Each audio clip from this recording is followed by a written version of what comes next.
25 दिसंबर को मध्य प्रदेश सहित देश के कई हिस्सों में भीम आर्मी और आजाद समाज पार्टी की तरफ से मनु स्मृति को जलाया गया और दावा किया गया कि क्योंकि मनु स्मृति में ऊंच नीच का भेदभाव है और मनु स्मृति महिलाओं का सम्मान नहीं करती, इसलिए मनुस्मृति दहन दिवस 25 दिसंबर को भीम आर्मी मना रही है।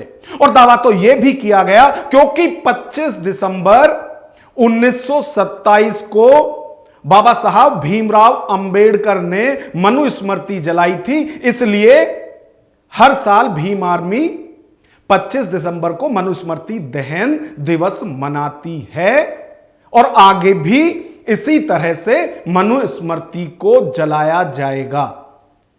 अब इसके बाद से ना सिर्फ मध्य प्रदेश बल्कि देश भर में इसका विरोध देखा जा रहा है और लगातार तनातनी का माहौल बना हुआ है। आज का विश्लेषण हम इसी पर करेंगे। नमस्कार, मैं हूं नगेंद्र भाटी।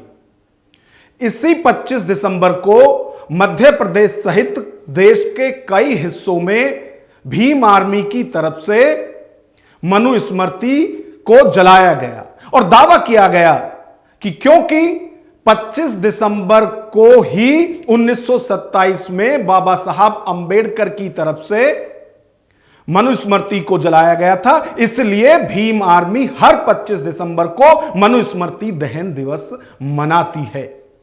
और आपने देखा भी होगा कि भीम आर्मी चीफ विनय रतन सिंह की तरफ से मनुस्मृति को जलाया गया और यह दावा किया गया कि जो भी गुलामी की याद दिलाएगा उन सारे जो धर्म ग्रंथ हैं उनको जला दिया जाएगा। और फिर न सिर्फ विनय रतन सिंह की तरफ से बल्कि जगह जगह भीम आर्मी और आजाद समाज पार्टी के नेता कार्यकर्ताओं ने मनुस्मृति को जलाया। और जब मनुस्मृति को जलाया गया तो फिर इसका विरोध भी हुआ और विरोध के तौर पर बाबा साहब अंबेडकर के ना सिर्फ फोटो जलाए गए बल्कि उनका पुतला दहन भी किया गया। और जब मनुस्मृति जलाने के विरोध में बाबा साहब अंबेडकर के पुतले जलाए गए, उनके फोटो जलाए गए, उसके बाद से लगातार देश में तनातनी का माहौल बना हुआ है। और मध्य प्रदेश में यह कमान संभाली हुई है एडवोकेट अनिल मिश्रा ने, वही एडवोकेट अनिल मिश्रा जो लगातार बाबा साहब अंबेडकर का विरोध करते आ रहे हैं। अब उन पर यह अलग बात है कि कई जगह इसको लेकर एफआईआर की गई है, उन पर कठोर से कठोर कार्रवाई की मांग भीम आर्मी की तरफ से लगातार की जा रही है। वहीं दूसरी तरफ हरदोई में आजाद समाज पार्टी के चीफ और नगीना से सांसद चंद्रशेखर आजाद रावण ने भी एक चुनौती दी और यह चुनौती मध्य प्रदेश सरकार को, और उस वक्त चंद्रशेखर की तरफ से कहा गया कि वो 72 घंटे का अल्टीमेटम देते हैं, यदि बाबा साहब अंबेडकर का पुतला जलाने वालों पर कार्रवाई नहीं हुई तो वो 1 जनवरी को ग्वालियर पहुंचेंगे। अब चंद्रशेखर ने क्या कहा, एक बार आप वो सुनिए। आज किस तरह के दिन आ गए हैं कि मध्य प्रदेश में संविधान निर्माता बाबा साहब अंबेडकर का पुतला जलाया जा रहा है। क्या ये तकलीफ दे है या नहीं, ये बताओ। क्या हमारे सीने में आग लगनी चाहिए, नहीं लगनी चाहिए? मैंने सरकार को चैलेंज किया है कि अगर 72 घंटे में उन पर अपराधियों पर कार्रवाई नहीं हुई तो मैं पैदल ही ग्वालियर के लिए निकलूंगा और किसी कीमत पे पीछे हटने वाला नहीं हूं। जब चंद्रशेखर आजाद की तरफ से अल्टीमेटम दिया गया मध्य प्रदेश सरकार को, तो इसके जवाब में एडवोकेट अनिल मिश्रा सामने आए। वो तमाम वकीलों के साथ एक वीडियो में दिखाई दे रहे हैं जिसमें वो चैलेंज स्वीकार करते हैं चंद्रशेखर रावण का, और वो कहते हैं कि जो आप दावा कर रहे हैं उस पर खरा उतरते हुए आप आइए 1 जनवरी को ग्वालियर, आपका ठीक से स्वागत किया जाएगा। एक बार अनिल मिश्रा को भी सुनिए।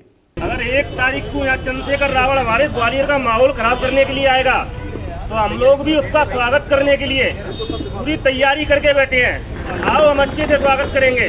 वैसे पूर्व में ही उन्हें चैलेंज और चेतावनी दे दी है और पुनः कहना चाहूँगा कि उन्हें इतने अच्छे उपहार मिलेंगे अगर चंद्रशेखर रावण ग्वालियर की तरफ निगाह उठाते या प्रयास करते हैं आने का, तो उनको उपहार में हम बाबा सकपाल की जली हुई राख देंगे। यदि चंद्रशेखर रावण ने मध्य प्रदेश में पैर रखा तो चंद्रशेखर रावण का स्वागत हम धौलपुर के चंबल के पुल पर ही करेंगे और उसको चेतावनी देते हैं कि तू धौलपुर में चंबल का पुल ही क्रॉस नहीं करके बता दियो, आया तू इधर। मनुस्मृति जलाए जाने का विरोध धर्मगुरुओं की तरफ से भी किया जा रहा है। स्वामी आनंद स्वरूप की तरफ से 2 टूक कहा गया है कि यदि आपको दिलचस्पी नहीं है मनुस्मृति में तो आप उसको मत पढ़िए, लेकिन यह किसी को अधिकार नहीं है कि वो मनुस्मृति को या किसी भी धर्म ग्रंथ को जलाए। और वो तो यहां तक भी कह रहे हैं कि जब उत्तर प्रदेश की सरकार मनुस्मृति जलाने वालों पर कार्रवाई कर सकती है तो फिर मध्य प्रदेश सरकार के हाथ आखिर क्यों और कहां बंधे हुए हैं? आखिर भीम आर्मी चीफ पर कार्रवाई क्यों नहीं हो रही है, जिन्होंने खुले मन से मनुस्मृति दहन किया? ये जो मोहन यादव की सरकार है, इसको भीम आर्मी चला रही है। भाषा देखिए, जो उसका 2 कौड़ी का एक आदमी है, वो क्या नाम है, कौन यादव, वो भीम आर्मी में चला गया। आप सोचिए उसको, वो कह रहा है कि अंबेडकर की मूर्ति जलाने वालों के ऊपर एनएसए नहीं लगेगा तो 2 घंटे में लाखों लोगों को लेके चले आएंगे। अरे तेरे पास लाखों लोग हैं कहां? है कौन तुम्हारे पास? भाड़े के टट्टू सब तुम्हारे पास हैं। तुम 2 लाख लेकर के आके प्रशासन को धमकी दे रहा है, और प्रशासन को शर्म आनी चाहिए कि उसके सामने ही उसको कलेक्टर को, एसपी को, आईजी को, डीआईजी को और मोहन यादव को गालियां दे रहा है दामोदर यादव, और बर्दाश्त कर रहे हैं। आप लोग सुन रहे हैं। तो यह डर बंद करिए और इस आदमी को जेल में डालिए। लगातार जिस प्रकार से मध्य प्रदेश में शांति को भंग कर रहा है, शांति व्यवस्था खराब कर रहा है, इसने भी मनुस्मृति जलाई, इसके उस पिट्ठू ने भी मनुस्मृति जलाई, तो इसके ऊपर भी एनएसए की कार्रवाई हो।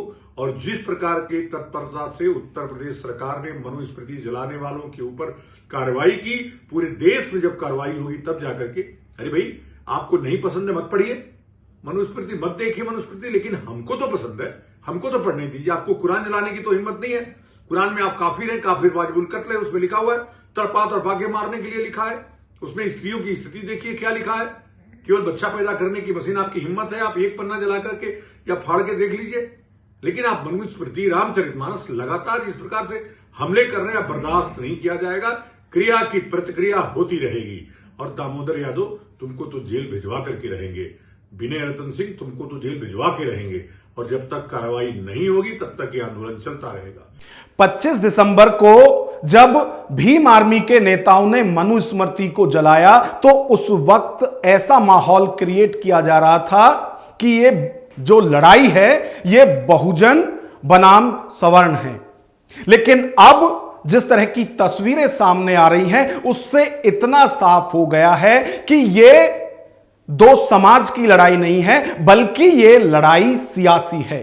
और सियासी माइलेज के लिए ही ये तनाव या फिर इस तरह का माहौल तैयार किया जा रहा है।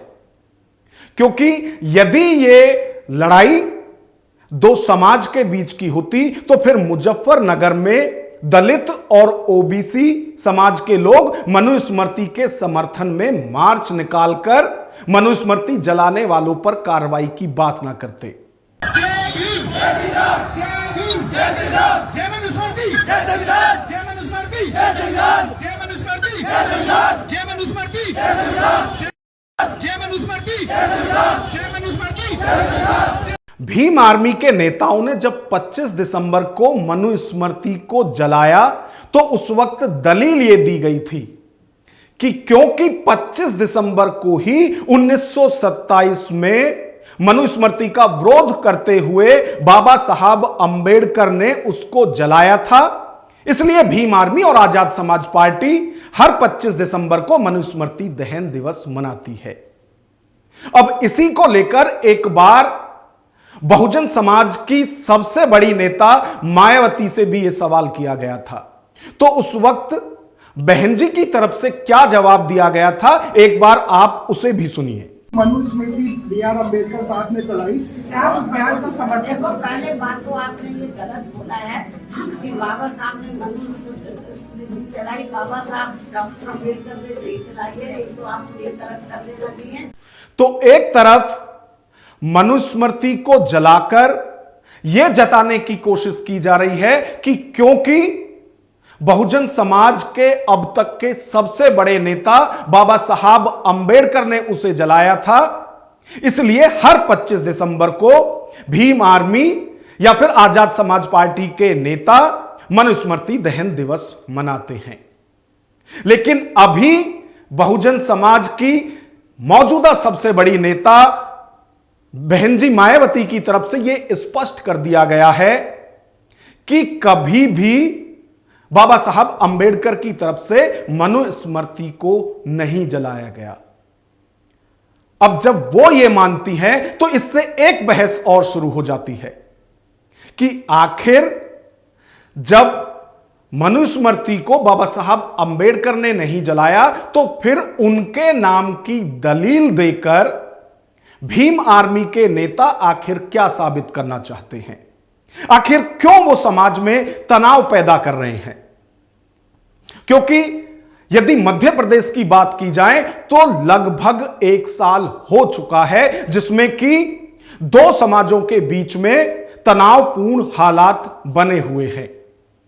और यह लड़ाई शुरू हुई थी इसी साल फरवरी में, जब ग्वालियर हाईकोर्ट के अंदर बाबा साहब अंबेडकर की एक स्टैच्यू का अनावरण होना था, तो उसका विरोध एडवोकेट अनिल मिश्रा की तरफ से किया गया था और वहां बाबा साहब अंबेडकर की प्रतिमा को नहीं लगने दिया और आज तक भी वो प्रतिमा ग्वालियर हाईकोर्ट में नहीं लगी है।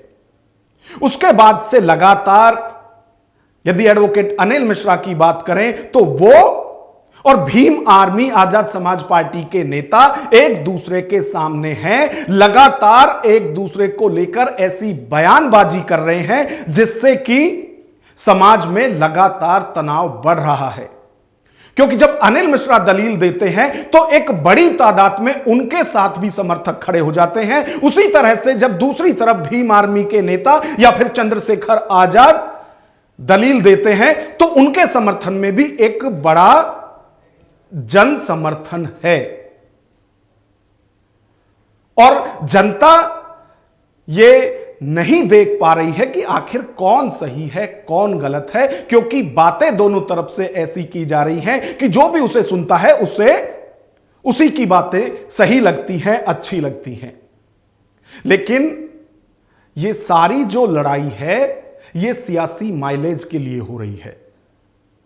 यदि एडवोकेट अनिल मिश्रा की बात करें तो वो बीजेपी का भी विरोध करते हैं और कई मंच से कांग्रेस का भी विरोध करते वो आए हैं और बाबा साहब अंबेडकर का विरोध तो वो लगातार कर ही रहे हैं। यहां तक वो दावा कर चुके हैं कि बाबा साहब अंबेडकर को संविधान निर्माता कहना BN राव के साथ जाती है, क्योंकि वो दावा करते हैं कि संविधान के असल शिल्पकार तो BN राव हैं। तो लगातार जिस तरह का तनाव मध्य प्रदेश से शुरू होकर अब मध्य प्रदेश की सीमाओं को तोड़कर वो दूसरे स्टेट में भी जाने लगा है, तो इससे जो सामाजिक सौहार्द की बात कही जाती है उसको बहुत बड़ा नुकसान होता दिखाई दे रहा है। ऐसे में एक अच्छी पहल दोनों ही तरफ से होनी चाहिए।